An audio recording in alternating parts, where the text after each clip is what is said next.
Sir, നമ്മൾ അമ്പലത്തിൽ പോകുന്ന കാര്യം അദ്ദേഹത്തിന് എങ്ങനെ പെട്ടെന്ന് മനസ്സിലായേ? പുള്ളി പറഞ്ഞത് കേട്ടില്ലേ, തന്റെ ഭക്തി. തന്റെ ഭക്തിയൊക്കെ വെച്ച് ഊഹിച്ചതാ. താൻ സുപ്രസിദ്ധ ഭക്തയല്ലേ? താൻ കേറ്.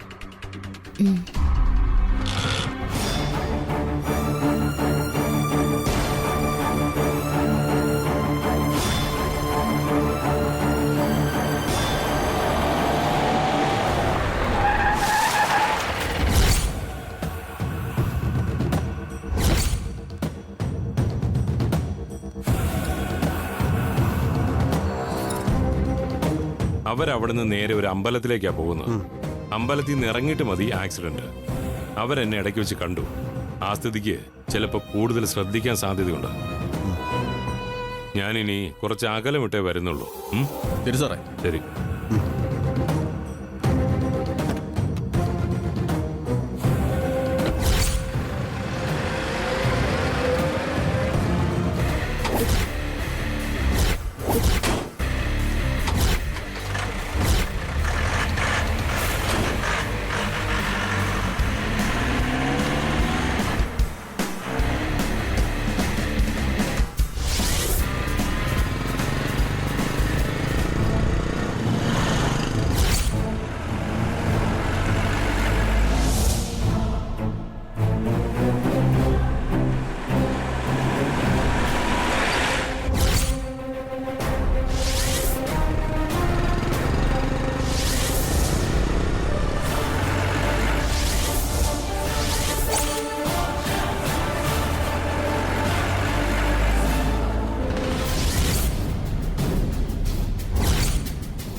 വേണ്ടടാ, ഇനി അങ്ങോട്ട് പോകുന്നത് ബുദ്ധിയല്ല. അവര് അമ്പല ദർശനം കഴിഞ്ഞു വരട്ടെ. അതുവരെ നമുക്ക് പറ്റിയ ഒരു സ്ഥലത്ത് കാത്തിരിക്കാം. നിങ്ങൾ ചെന്ന് വണ്ടി കയറ. ശരി സാർ.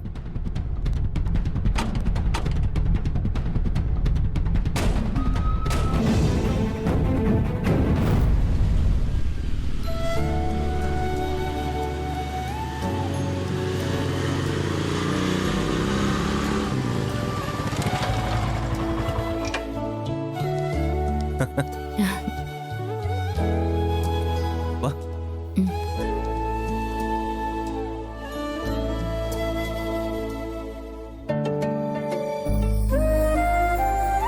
ദേവാ, എങ്ങനെ നന്ദി പറയണമെന്ന് എനിക്കറിയില്ല.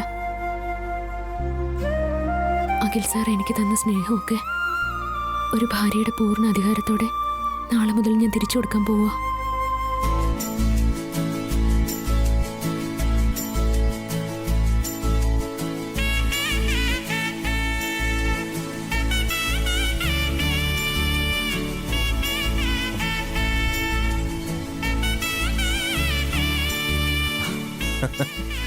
എടാ കണ്ണ, നിനക്കിന്ന് ഈ അമ്പലത്തിലാണോ ഡ്യൂട്ടി? എന്തായാലും നിന്നെ കണ്ടത് നന്നായി. ശ്യാമയ്ക്ക് നിന്നെ കാണണമെന്നും പറഞ്ഞിരിക്കായിരുന്നു. ഞാൻ ശ്യാമയെ വിളിക്കാം. നീ നിക്ക്. വേണ്ട അഖിൽ സാറേ, ചേച്ചി പ്രാർത്ഥിക്കട്ടെ. സാറ് ബൈക്കിലാണല്ലേ വന്നത്? വണ്ടി ഓടിക്കുമ്പോ സാറ് സൂക്ഷിച്ചോണം ഓടിക്കാൻ. വളരെ സൂക്ഷിക്കണം. വണ്ടി എങ്ങനെ ഓടിക്കണമെന്നേ നീ എന്നെ പഠിപ്പിക്കണ്ട. ഞാനേ ശ്യാമയെ വിളിക്കട്ടെ, നീ നിക്ക്. ശ്യാമയ്ക്ക് നിന്നെ കാണണമെന്ന് പറഞ്ഞു. സാറേ വേണ്ട സാറേ, ചേച്ചി ഇനി ഒരിക്കൽ കാണാം, നിങ്ങളുടെ വിവാഹമൊക്കെ കഴിഞ്ഞിട്ട്. നീ ഓരോ നമ്പർ ഇറക്കണ്ട. ഞങ്ങളുടെ വിവാഹമൊക്കെ നാളെ കഴിയും. നീ നിക്ക്, ഞാൻ ശ്യാമയെ വിളിക്കട്ടെ.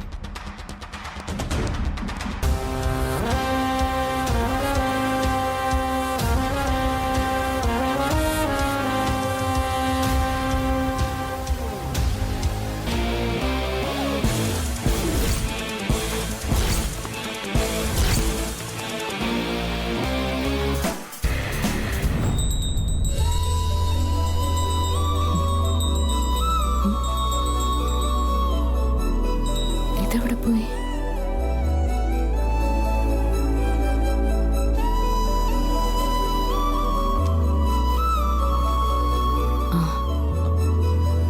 ശ്യാമേ, സർ? താൻ വന്നേ. സാർ ഇതെവിടെ പോയതാ? വന്നേ, ഞാൻ പറയാറില്ലേ കണ്ണൻ. അവന്റെ അവിടെയുണ്ട്, വാ. അയ്യോ, അവനെ എനിക്കൊന്ന് കാണണം.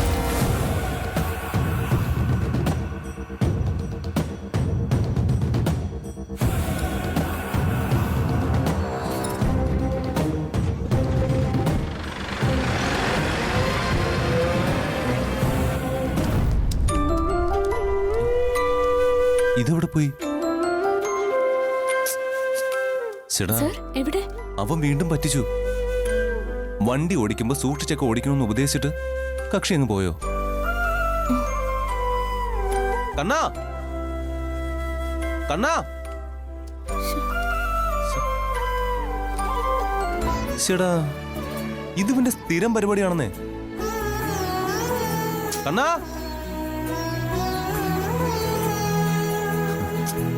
താമ്പാ, നമുക്ക് പോവാം. വാ. എന്നാൽ ഇവനിത് എവിടെ പോയി? വാ.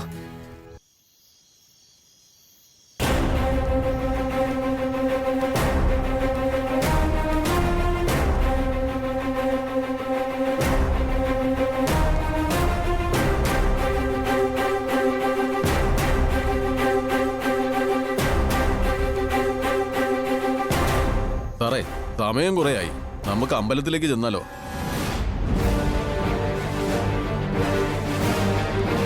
എടാ, അവിടേക്ക് പോകുന്നത് ബുദ്ധിയല്ലെന്ന് ഞാൻ നേരത്തെ പറഞ്ഞില്ലേ. ഈ ജഗന്നാഥൻ ഒന്നും കാണാതെ ഒന്നും പറയില്ല. അവര് വരട്ടെ. ഏതായാലും ഞാൻ ഇനി ഇവിടെ നിൽക്കുന്നില്ല. സാറ് വിട്ടോ, ഇത് ഞങ്ങൾ കൈകാര്യം ചെയ്തോളാം. എല്ലാം കൃത്യമായിട്ട് തന്നെ കൈകാര്യം ചെയ്യണം. പാളിച്ചു ഒന്നും ഉണ്ടാവരുത്. അവരെ തീർക്കാൻ ഇതുപോലെ ഒരു സ്ഥലവും ഇതുപോലെ ഒരു അവസരവും ഇനി കിട്ടിയെന്ന് വരത്തില്ല. അവരുടെ കല്യാണം നമ്മളായിരിക്കും ആഘോഷിക്കാൻ പോകുന്നത്. ഞങ്ങൾ ഏറ്റു. സാറ് വിട്ടോ. ആ, ശരി.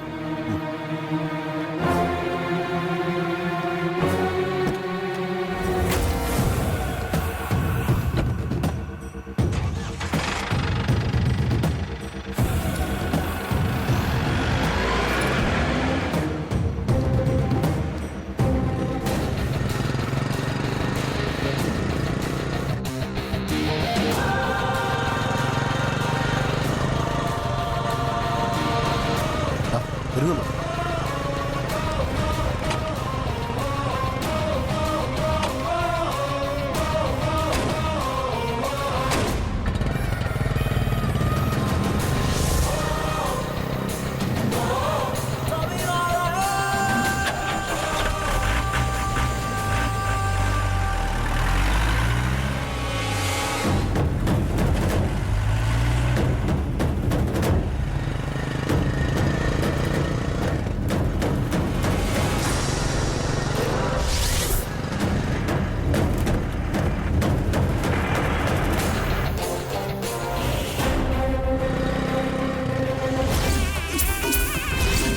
അഖിൽ സാർ,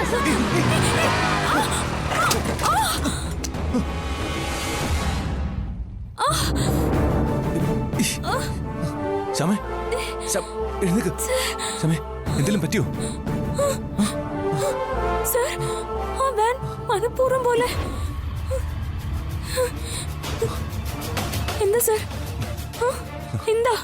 ആ കണ്ണന്റെ വിളി കേട്ടിട്ടാ ഞാൻ വണ്ടി വളച്ചത്. ആ കണ്ണൻ നമ്മളെ രക്ഷിച്ചു. അവൻ എവിടെയോ ഒളിച്ചു നിന്നതാ. അവൻ നമ്മളെക്കുറിച്ച് എല്ലാം മനസ്സിലാക്കിയിട്ടുണ്ട്.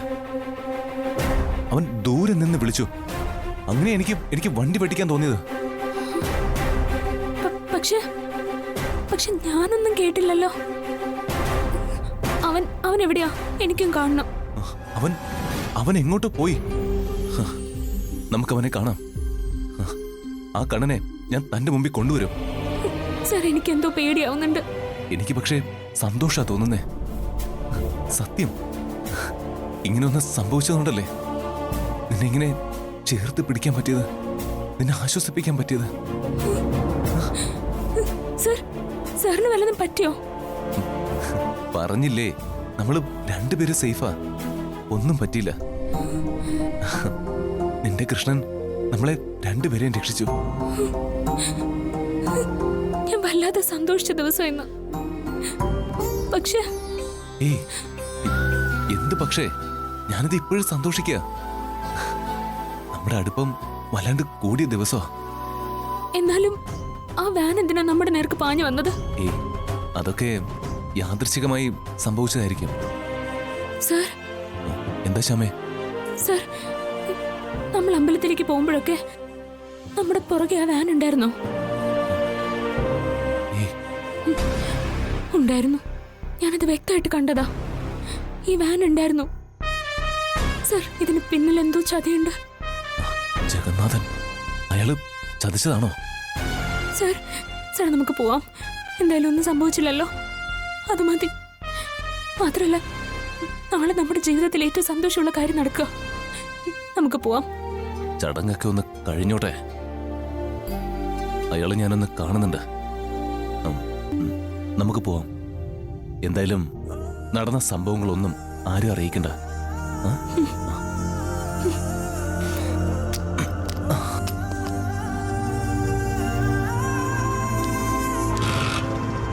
കേറ്.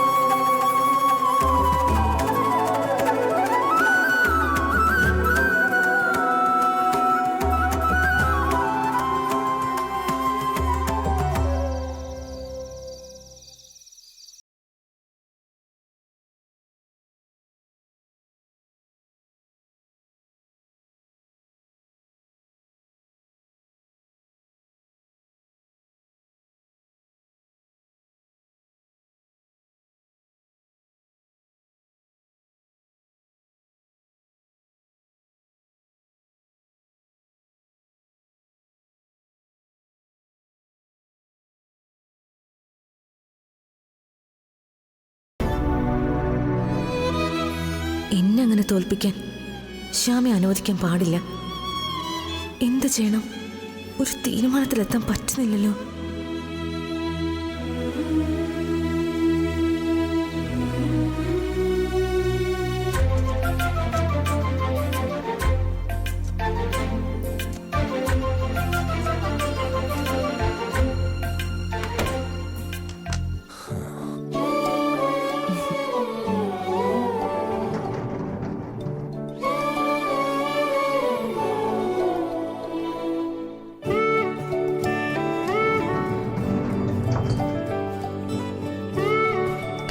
Hello hello, ഇങ്ങൊന്നേ.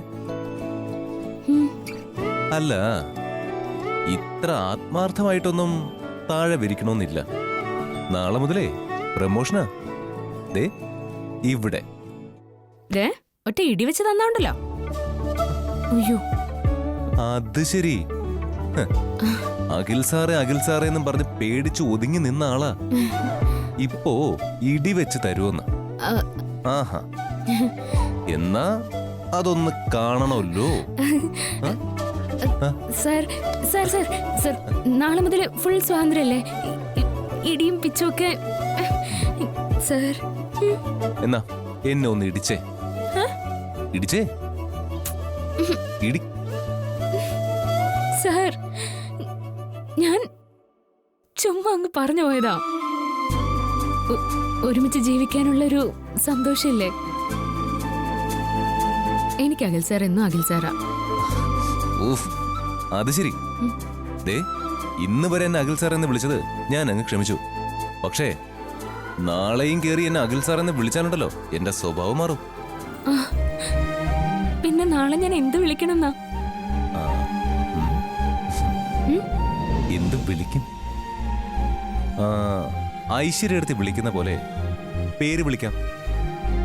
അഖിൽ അഖിൽ എന്ന് വിളിച്ചാലോ? ആ ആ എന്താ അഖിലേ, എന്തൊക്കെ ഉണ്ട് വിശേഷം? അങ്ങനെയൊക്കെ ചോദിക്കാലോ. അഖിൽ സാറിനെ പേര് വിളിക്കാൻ ആ, ഈ ഞാൻ നന്നായി. അതിനൊക്കെ വേറെ ആളെ നോക്കിയാൽ മതി. ആ ആ എന്നാ ഈ പരമ്പരാഗത രീതിയിലുള്ള വിളികളില്ലേ, ഈ ഏട്ടൻ, അഖിലേട്ടൻ, അങ്ങനെ ഉം. അഖിലേട്ടൻ. ഏടോ അഖിലേട്ടൻ എങ്ങനെയുണ്ട്? വേണ്ട സാർ, അഖിൽ സാറെന്ന് വിളിച്ചാൽ മതി. അങ്ങനെ അങ്ങനെ വിളിക്കുന്ന എനിക്കൊരു സന്തോഷം. എന്നുവെച്ചാ എനിക്കൊരു സന്തോഷം വരണ്ടേ? അഖിലേട്ടൻ അല്ലെങ്കിൽ ഏട്ടൻ, വെറും ഏട്ടൻ.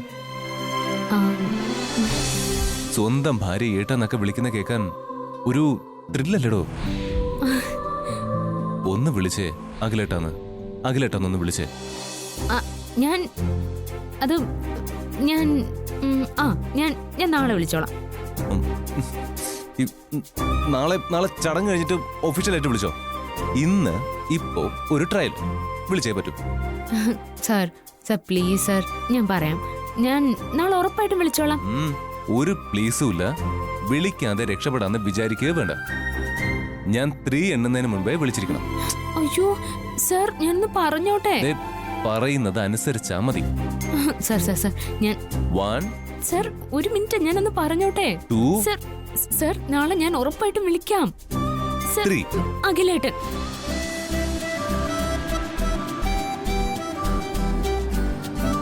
ശമേ, ഒരിക്കൽ കൂടി, ഒറ്റ പ്രാവശ്യം കൂടി. അഖിലേട്ടൻ. ഭയങ്കര രസമായിരിക്കുന്നല്ലോ. താൻ അഖിലേട്ടാന്ന് വിളിച്ചില്ലേ? നല്ല രസമായിരിക്കുന്നു. ഒരിക്കൽ കൂടി ഒന്ന് വിളിക്കാവോ?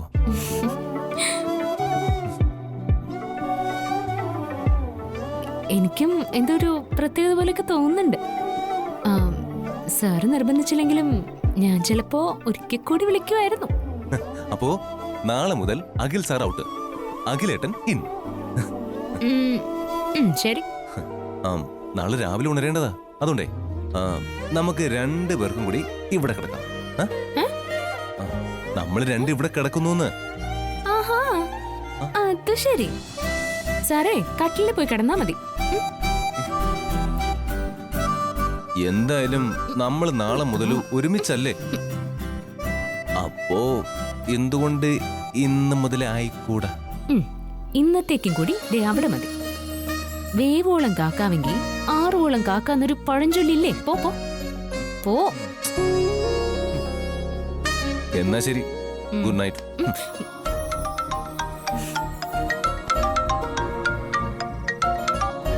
ഹലോ ഹലോ, മനസ്സിലായോ എന്നെ? ജയേഷ്, SI ജയേഷ്. ആ എന്താ ജയേഷേ? ഏയ് ഒന്നുമില്ല, ഒരാശംസ പറയാന്ന് കരുതി വിളിച്ചതാ. നാളെ കല്യാണമല്ലേ? കൂട്ടുകാരും ബന്ധുക്കളൊക്കെ ആശംസ നേരണമല്ലോ. അപ്പൊ സുഹൃത്തെ, wish you A happy married life. Thank you. എന്തായാലും ഞങ്ങളെയും കൂടിയൊക്കെ വിളിക്കായിരുന്നു. ഇതങ്ങനെ വലിയ ചടങ്ങൊന്നുമല്ല, വീട്ടുകാർ മാത്രം കൂടുന്ന ഒരു ഫംഗ്ഷനാ, അത്രേ ഉള്ളൂ. അതുപോട്ടെ, ഇത് എത്രാമത്തെ താലികെട്ട?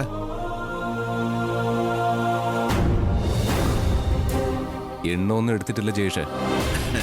പക്ഷേ ഞാൻ എടുത്തിട്ടുണ്ട്. ഇത് 3ാമത്തെ കല്യാണം അല്ലേ? പക്ഷെ ഇതാണ് പ്രധാന കല്യാണം. ഞാൻ അറിഞ്ഞു. വീട്ടുകാർ അംഗീകരിക്കുന്ന കല്യാണം ഇതാണ് അല്ലേ? അല്ല ജയേഷേ, ആശംസ നേർന്നു, അതിന് ഞാൻ നന്ദിയും പറഞ്ഞു. ഞാൻ കിടക്കാൻ പോവാ. Good night. അതെന്ത് മര്യാദ? 2 പേർക്കും ആശംസ നേരാനാ ഞാൻ വിളിച്ചേ. കൊടുത്തേ, ഭാര്യയുടെ കയ്യിലൊന്ന് കൊടുത്തേ. ബുദ്ധിമുട്ടാണ് ജയേഷേ, പ്ലീസ്. ഞങ്ങൾക്കാർക്കും ഒന്നും സംസാരിക്കാൻ താല്പര്യമില്ല. അല്ല, ഒരു കാര്യം കൂടെ ചോദിച്ചോട്ടെ. നാളെ കല്യാണം എന്തായാലും നടക്കൂ? നടക്കാതിരിക്കാൻ എന്തെങ്കിലും സാധ്യതകളുണ്ടോ? നാടൻ രീതിയിൽ പറയുമല്ലോ, ആകാശം ഇടിഞ്ഞു വീണാലും ശരി നടക്കൂന്ന്. ഞാനും അതുപോലെ തന്നെ പറയുകയാണ്. ആകാശം ഇടിഞ്ഞു വീണാലും ശരി ഈ താലികെട്ട് നടന്നിരിക്കും. അല്ല, ഇനി എന്തെങ്കിലും സാഹചര്യങ്ങൾ കൊണ്ട് കല്യാണം നടക്കാതെ പോകുന്ന പേടിയുള്ളതുകൊണ്ടോ? ഒരു പേടിയുമില്ല. ആരും അങ്ങനെ പേടിപ്പിക്കാനും നോക്കണ്ട.